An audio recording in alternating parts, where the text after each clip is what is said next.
Pandora ang unang babaeng nilikha ng mga Diyos sa utos ni Zeus.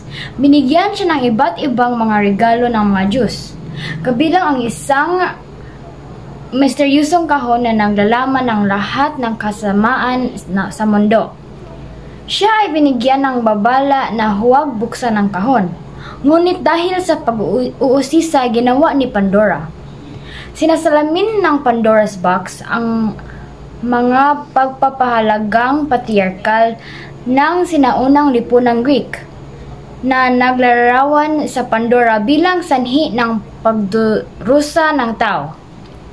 Ang kwento ay nagpapatibay sa minsalang stereotype na ang pag-usisa ng babae at pagsuway ay mapanganib na nagpapahiwatig na ang mga babae ay dapat na kontrolin. Bukod dito, ang mitolohiya ay hindi hinihikayat ang pag-usisa na nagmumungkahi na ang paghahanap ng kaalaman ay humahantong sa mga negatibong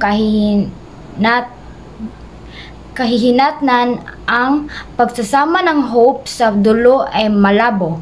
Bagamat kadalasang nakikita bilang positibo, maaari itong tingnan bilang isang huwad na kaaliwan na nagpapaantala sa pagtanggap ng pagdurusa.